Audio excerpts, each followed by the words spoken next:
Promote your waitlist as an exclusive opportunity to be the first to know about your upcoming offer. You can use phrases like be the first to access, be the first in line, get your seat, lock it up. You can use a countdown timer to build anticipation and excitement as your launch date approaches to create a sense of urgency and keep those waitlisters like, they're eager and engaged. Welcome back to the Jasmine Star Show, where we talk about business mindset, and today, strategies to engage your audience before you start a promotional period. Now, whether you're considering having a holiday promotion or a big product launch, these strategies will help you connect with your audience and build excitement. But first, I want to read a recent review of this show. The Retail Therapist, yes, that is actually her title, in Australia gave 5 stars and said, I accidentally binged on 4 hours of the podcast. Can I say that I'm loving the new pivot to be less social media focused and more on business leadership?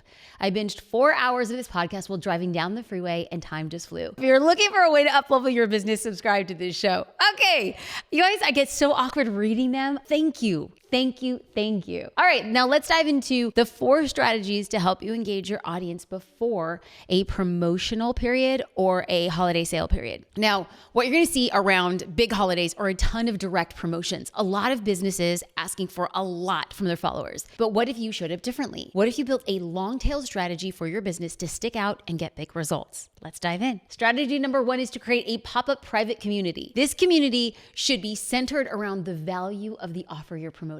Are you launching your fitness program? Community can be a fitness boot camp. Are you launching a financial planner? Your community can be a savings account success group. By creating a value-based community, you're generating so much excitement and value before your promotion even starts. In February 2024, I hosted a pop-up community for 3.5 weeks, and we called it your Revenue Bootcamp, where I was able to teach live classes, have specific conversations around money and financial goals for the year, and I got to support other entrepreneurs. I loved it. Could I have simply posted the same content on my social channels? Yeah.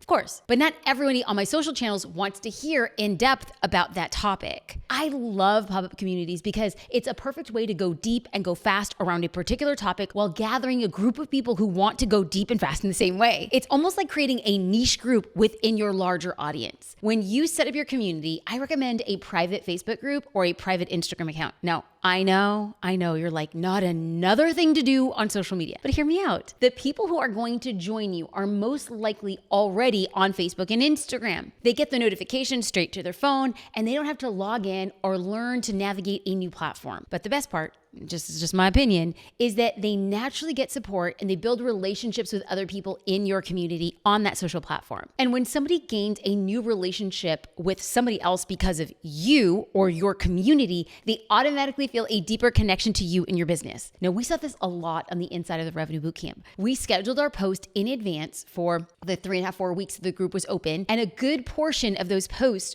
were very short, engagement-driven questions to create a connection amongst those group members. So we shared helpful resources and relevant content, value-driven content, and the announcement to remind them of like, hey, we have these upcoming classes, these live classes, the masterclass. And this is an important note. A pop-up community is intended to be for a short period of time to first add a ton of value for the people in the community, and then second, prime members for a valuable offer that you are going to make them to help them get faster results or better or an easier way. This is why I suggest starting a pop-up community on a free social platform. You don't want to incur cost for people who aren't investing in your business. Anytime I create an offer that includes a community component, that's when I invest in a paid community platform. Yes, I use a portion of the revenue generated from the offer to host a private community with all the bells and whistles, and that's when I really want to make that community magical. It's on my platform, I own it, it's not on social. I get a better experience,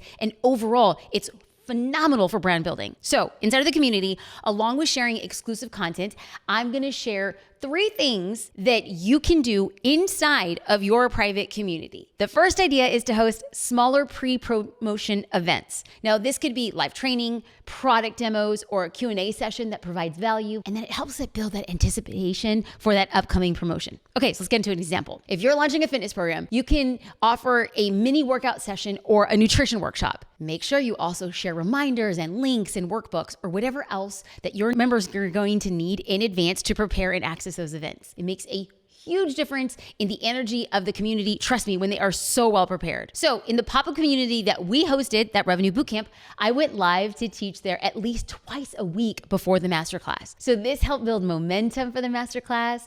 It helped participants stay engaged while getting small wins. Now, the second idea for your private community is to assign or encourage accountability partners. When you pair up community members with accountability partners, they're going to be more likely to stay motivated and engaged. It creates a sense of camaraderie and support, which makes that group feel really active and alive. I'm going to pause here. I was working with an author doing a consulting, and one of the things that we did was offer to establish a community. I didn't offer to establish a community. She created, as part of her offer, a community as part of her book launch. So the community was free. People were coming in. She was doing Q&A sessions. She was teaching small frameworks from her book. And so the people in the community got so excited for the launch of her book that when she opened the pre-sale moment, everybody in that group was buying her book pre-sale. And this right here then became great. Now we're going to have people stay accountable so they have reading clubs. Now we didn't say for this particular author that we were going to do that we were going to do accountability partners. That works more in like a business context if you're doing a fitness challenge or a business challenge. But for her, we had said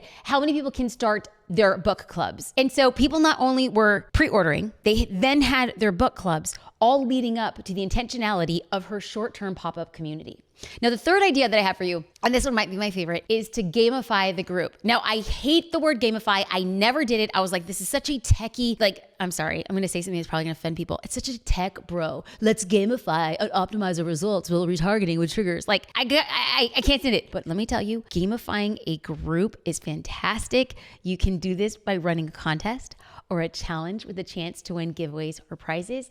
You can literally reward the community with anything. Completing an action step, sharing their experience, engaging with the community content. Okay, so you're gonna start optimizing for the things you want them to do in the group. You're gonna start incentivizing them to do that. And the prize doesn't even have to be big. It could be your own business merchandise. It could be discounts to your products or services. It could be gift cards. It could be early access to new products. It could be access to a private class that you do one-on-one or a small group. Woo, there's so many ideas. But doing this not only incentivizes participation, but it also builds up excitement leading to your promotion. So in the Revenue Bootcamp, we posted a few Starbucks gift cards that multiple people could use to get coffee. So I want to pause. What we did was we got a digital Starbucks card and we loaded up with a few $100. And we said, we're going to be teaching our first training at 9 a.m. Be sure you're caffeinated. So we put the digital card in the group and we just said, just show this barcode when you buy your coffee. So people were like there in the pop-up community group. They're like, I'm not sure it's going to work. They would order their Starbucks drink and they would say, can you scan this code? And then each $5 or $6 coffee was taken off from that. And then people started posting photos of them drinking their coffee in the group. And then they started posting photos of them drinking their coffee out on social media. I was getting hundreds of Instagram stories of people saying, Jasmine, thanks for the coffee before our live class. And I was like, oh, heck yes. This is fantastic with engagement. It's fantastic with morale. It's fantastic showcasing what we're doing as a community. But we also gamified with a game that we called Bootcamp Bingo. This is where members commented with a specific emoji to a pin post for attending groups or participating in the group. So group members got rewarded for taking small actions, which encouraged them to take more action. And this led to business wins within the group. So pause. I need you to imagine a standard bingo card. And on this bingo card, it was doing things like attend class number 1, attend class number 2, attend the master class, share this on social media, find accountability partner. We essentially created action steps for them to do within the community. And then every time they did it, they were able to put an emoji on top of that bingo card. And so then the minute you got a blackout on the bingo, you were then eligible to be part of a giveaway. Man, that thing, it works so well. Okay, so next thing you know, the members were sharing their wins with their bingo card publicly. And then that inspired more people to participate in the group. And then they would start inviting their business owner friends. It was a domino effect all through gamifying. So let's walk through 2 different examples so ideas can start flowing, as you start thinking about doing this in your business. We've already mentioned the fitness company and a financial planning company. So let's break them down. A fitness company could do this by setting up like a leaderboard that tracks how many calories they burn that week, or maybe how many steps they have, or like your starting weight or your starting muscle mass. The leaderboard leaderboard can show the top performers, and the business owner could then give away small prizes or shout outs for those people who hit the top spots. It is a great way to keep everybody engaged and motivated, and it adds a little friendly competition to their fitness routine. Now, a company launching a financial planner, they could create a savings challenge where participants set and track their goals towards savings. They could share an action step each day of the promotion, like, track your spending or going through your past purchases, things that would give them a quick win and make them want more.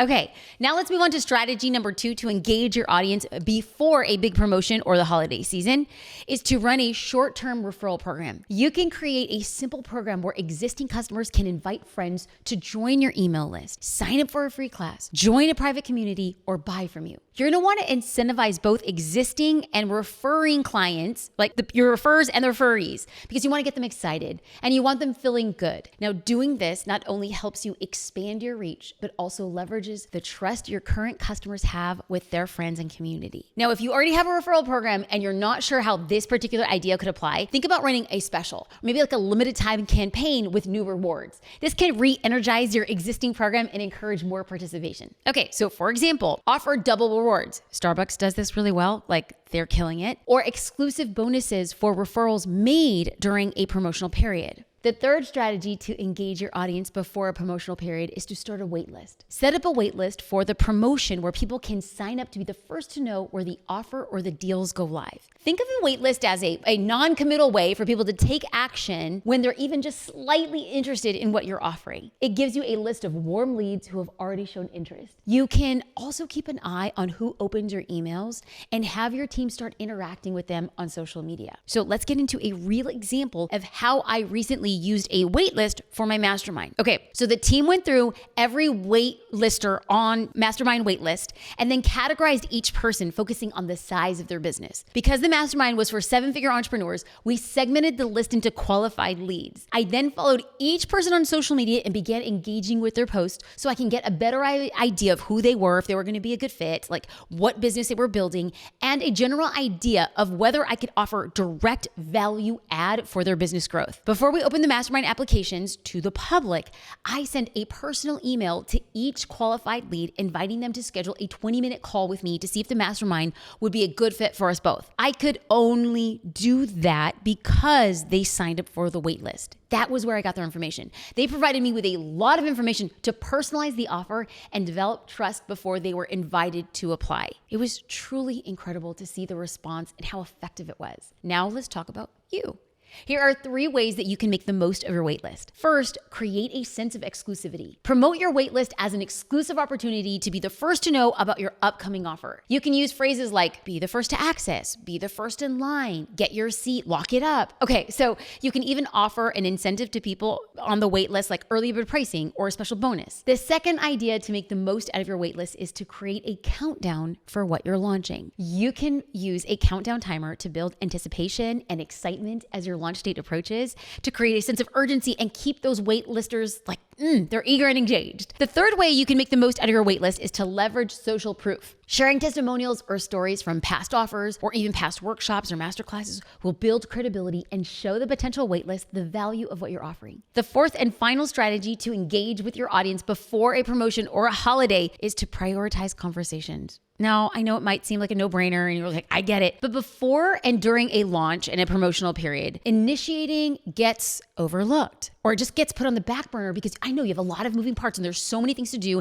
and there's a rush to get it all done. However, engaging in meaningful conversations with your audience can make a huge difference. I block out time before and during a promotional period just for engaging, responding, and initiating conversations. And you want to know what else? Conversations give you data. By talking to your audience, you get to know their needs, their preferences, their challenges, and this feedback is gold. It helps you shape your marketing, your offers, and your content so that they're really connecting. They look at your content and say, he knows me, she knows me. Plus, these interactions build trust. and it shows your audience that you care about them. I use conversations not only to qualify leads, but also fine-tune my strategies. And especially these podcast episodes, when I'm talking to you in DM, I am listening, y'all. I know that when you're pre-launching and you're launching, direct messages and conversations feel like, they're gonna be the last priority, but it should be the exact opposite. So here are 2 things I do to make sure that I have enough time to prioritize conversations during a promotional period.